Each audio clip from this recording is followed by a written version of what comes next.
അവിശ്വാസ പ്രമേയം അതിജീവിച്ച ശേഷം ആദ്യമായി പാർലമെന്റിലെത്തിയ ഓം ബിർളയ്ക്ക് രാഹുൽ ഗാന്ധിയുടെ വക കനത്ത പ്രഹരമാണ് ലഭിച്ചത്. ഇറാൻ യുദ്ധത്തിന്റെ പശ്ചാത്തലത്തിൽ ഇന്ത്യയുടെ എനർജി സെക്യൂരിറ്റിയെക്കുറിച്ച് പ്രതിപക്ഷ പാർട്ടികളുടെ സമ്മർദ്ദത്തിന് വഴങ്ങി പാർലമെന്റിൽ ചർച്ചയ്ക്ക് വഴങ്ങേണ്ടി വന്നു ബിർളയ്ക്ക്. ആ ചർച്ചയിൽ പങ്കെടുത്ത് രാഹുൽ ഗാന്ധി സംസാരിച്ചപ്പോഴാണ് ഓം ബിർളയ്ക്ക് കുരുപൊട്ടിയത്. മോദിയുടെ മന്ത്രിയും ജോർജ് സോറോസുമായുള്ള ബന്ധവും രാഹുൽ ഗാന്ധി വ്യക്തമായ രേഖകളുടെ പിൻബലത്തോടെ പാർലമെന്റിൽ അവതരിപ്പിച്ചു. അതിനുശേഷം പിറ്റേ ദിവസം കോൺഗ്രസ് പ്രവർത്തകരുടെ മുൻപിൽ അദ്ദേഹം സംസാരിച്ചപ്പോൾ ഓം ബിർളയുടെ മിമിക്രി കാണിച്ച് വൈറലായി. അദ്ദേഹം പാർലമെന്റിൽ സംസാരിക്കുമ്പോൾ സംഭവിച്ച കാര്യങ്ങളും ഓം ബിർളയുടെ വൈറൽ മിമിക്രി കാണിക്കുന്നതുമായ കാര്യങ്ങളും നമുക്ക് വ്യക്തമായി കാണുകയും അവലോകനം ചെയ്യുകയും ചെയ്യാം. ചാനൽ ഇഷ്ടപ്പെടുന്ന സബ്സ്ക്രൈബ് ചെയ്യാത്തവർ സബ്സ്ക്രൈബ് ചെയ്യാൻ മറക്കല്ലേ. മാർച്ച് 13-ാം തീയതിയാണ് ഓം ബിർളയ്ക്കെതിരെയുള്ള അവിശ്വാസ പ്രമേയം കഴിഞ്ഞതിന് ശേഷം ബിർള പാർലമെന്റിൽ എത്തുന്നത്. എന്നാൽ ഈ അവിശ്വാസ പ്രമേയവും അയാളുടെ പ്രവൃത്തികളിൽ യാതൊരു മാറ്റവും ഉണ്ടാക്കിയില്ല എന്ന് തെളിയിക്കുന്നതാണ് രാഹുൽ ഗാന്ധി പാർലമെന്റിൽ സംസാരിച്ചപ്പോൾ ഉണ്ടായ സംഭവങ്ങൾ കാണിക്കുന്നത്. പതിവ് പോലെ തന്നെ യാതൊരു നാണവും മാനവും ഇല്ലാതെ തുറന്ന് പക്ഷാഭേദം കാണിക്കുന്നതിന് ഒരു മടിയും ബിർള കാണിച്ചില്ല. ഇവിടെ രാഹുൽ ഗാന്ധി സംസാരിക്കുന്നത് ആദ്യം കേൾക്കാം. We have a gentleman sitting here who is the oil minister.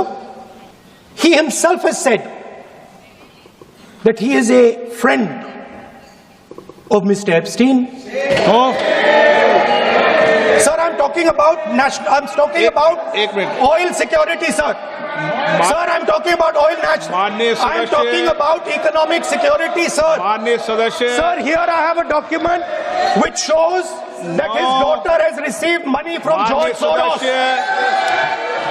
माननीय सदस्य आपने जो नोटिस दिया है, उस नोटिस में बोलिए आप नोटिस में बोलिए। माननीय सदस्य, आप प्रतिपक्ष के नेता हैं, मैं आपको फिर आग्रह करना चाहता हूं, आप नोटिस अगर इस बात पर बोलने होता है तो नोटिस आज इस बात का देते हैं। नो, नहीं बोलने, नहीं इजाजत दी जाएगी, ठीक है? ऐसे नहीं चलेगा सदन। ഇവിടെ രാഹുൽ ഗാന്ധി പെട്രോളിയം മന്ത്രി ഹർദീപ് സിംഗ് പുരി എപ്സ്റ്റീനുമായി ബന്ധപ്പെട്ട കാര്യം പ്രതിപാദിക്കുകയാണ്. ഉടനെ തന്നെ ബിർളയുടെ വായിൽ നിന്ന് വരുന്നത് നോ എന്നാണ്, ഇത് പറയാൻ പാടില്ല എന്ന്. പിന്നെ എന്തിനാണ് പാർലമെന്റ് പ്രവർത്തിക്കുന്നത്? ഇയാൾക്ക് ഇഷ്ടമുള്ള കാര്യങ്ങൾ, മോദിക്ക് ഇഷ്ടമുള്ള കാര്യങ്ങൾ മാത്രം പറയാനാണോ ഇന്ത്യൻ പാർലമെന്റ് ഉണ്ടാക്കിയിരിക്കുന്നത്? ഇവിടെ അദ്ദേഹം വ്യക്തമായ രേഖകളോടെ കാണിക്കുകയാണ് മോദിയുടെ മന്ത്രിയും ജോർജ് സോറോസുമായുള്ള ബന്ധം.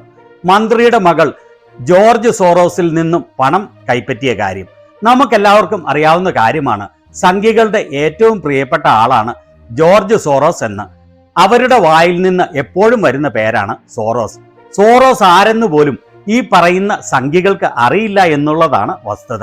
യഥാർത്ഥത്തിൽ സോറോസിന്റെ പണം കൈപ്പറ്റിയിട്ടുള്ളത്, സോറോസുമായി ബന്ധമുള്ളത് മോദിക്കും സംഘികൾക്കും ആണ് എന്നുള്ളതാണ് വാസ്തവം. തുടർന്ന് രാഹുൽ ഗാന്ധിയെ സംസാരിക്കാൻ ഇയാൾ അനുവദിച്ചില്ല. ഇയാൾ ഒന്നും ജീവിതത്തിൽ നന്നാകുകയില്ല എന്ന് പ്രതിജ്ഞയെടുത്തിരിക്കുന്ന ആളാണ്. സംഘികൾ ആരും ജീവിതത്തിൽ ഒരിക്കലും നന്നാവുകയില്ല എന്ന് ഉറപ്പാണ്. പിറ്റേ ദിവസം രാഹുൽ ഗാന്ധി കോൺഗ്രസ് പ്രവർത്തകരുടെ ഒരു മീറ്റിംഗിൽ പാർലമെന്റിൽ രാഹുൽ ഗാന്ധി സംസാരിക്കാൻ ശ്രമിച്ചപ്പോൾ സംഭവിച്ച കാര്യം പ്രതിപാദിച്ചുകൊണ്ട് ഓം ബിർളയുടെ മിമിക്രി കാണിച്ചു. അദ്ദേഹം ഇത് കാണിച്ചുകൊണ്ട് സംസാരിക്കുന്നത് നമുക്ക് കേൾക്കാം. कल मैं पार्लियामेंट में मैंने मतलब एप्स्टीन शब्द बोला और स्पीकर साहब ने कहा नहीं नहीं नहीं नहीं नहीं नहीं नहीं नहीं। मैंने कहा कि देखिए मामला एनर्जी सिक्योरिटी का है, मामला एनर्जी सिक्योरिटी का है। मामला यह है कि गैस सिलेंडर नहीं मिल रहा, हमारी एनर्जी सिक्योरिटी कॉम्प्रोमाइज कर दी गई है। आज अमेरिका कहेगा कि अगर हम रूस से गैस तेल खरीद सकते हैं, अमेरिका कहेगा अगर हम ईरान से, इराक से, किसी और से खरीद सकते हैं, मतलब एनर्जी सिक्योरिटी कॉम्प्रोमाइज हो गई। ഇന്നലെ പാർലമെന്റിൽ ഞാൻ എപ്സ്റ്റീൻ എന്ന വാക്ക് പറഞ്ഞു. അപ്പോൾ സ്പീക്കർ പറഞ്ഞു പറ്റില്ല പറ്റില്ല പറ്റില്ല എന്ന്. ഞാൻ പറഞ്ഞു നോക്കൂ, വിഷയം എനർജി സെക്യൂരിറ്റിയെ കുറിച്ചുള്ളതാണ്, വിഷയം എനർജി സെക്യൂരിറ്റിയുടേതാണ്. വിഷയം എന്താണെന്ന് വെച്ചാൽ ഗ്യാസ് സിലിണ്ടർ ലഭിക്കുന്നില്ല, നമ്മുടെ എനർജി സെക്യൂരിറ്റി കോംപ്രമൈസ് ചെയ്തിരിക്കുകയാണ്. ഇന്ന് അമേരിക്ക തീരുമാനിക്കും നമ്മൾ റഷ്യയിൽ നിന്ന് ഓയിൽ വാങ്ങണമോ വേണ്ടയോ എന്ന്.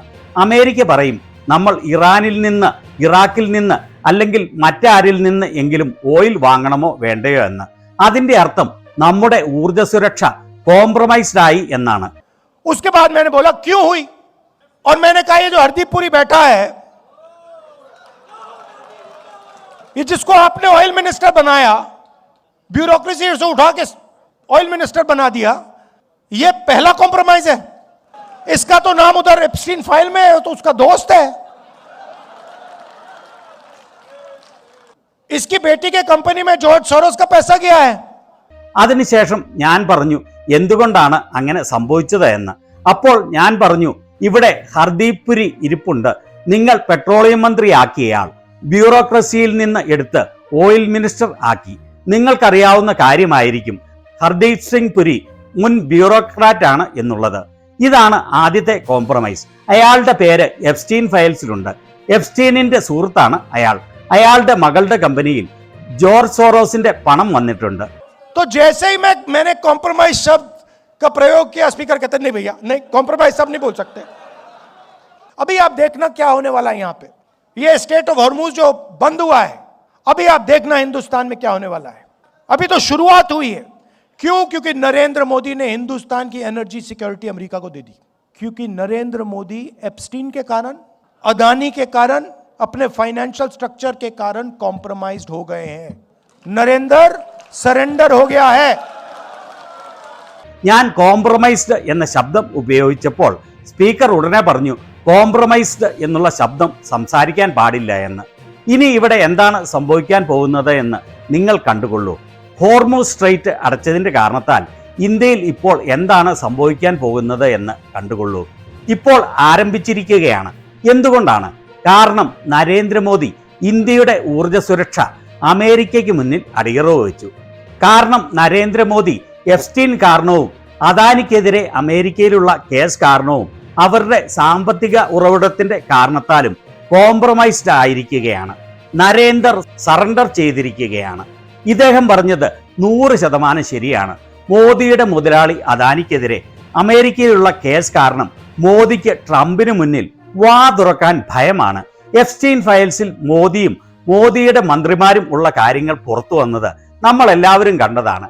ട്രംപിനെ എതിർത്ത് എന്തെങ്കിലും പറഞ്ഞാൽ അമേരിക്ക അതിലുള്ള കൂടുതൽ വിവരങ്ങൾ പുറത്തുവിട്ട് മോദി അധികാരത്തിൽ നിന്ന് തന്നെ പുറത്തു പോകാൻ കാരണമായേക്കാം. അങ്ങനെ സമ്പൂർണ്ണ പരാജയമായ നരേന്ദ്രമോദിയെ രാഹുൽ ഗാന്ധി ഇവിടെ വ്യക്തമായി തുറന്നു കാണിച്ചിരിക്കുകയാണ്. അതുപോലെ തന്നെ ഓം ബിർള എന്ന യാതൊരു അന്തസ്സുമില്ലാത്ത തുറന്ന് പാർഷ്യാലിറ്റി കാണിക്കുന്ന സ്പീക്കറെയും അദ്ദേഹം വ്യക്തമായി തുറന്നു കാണിച്ചിരിക്കുന്നു. ഇതിനെക്കുറിച്ച് നിങ്ങളുടെ അഭിപ്രായം എന്താണ്?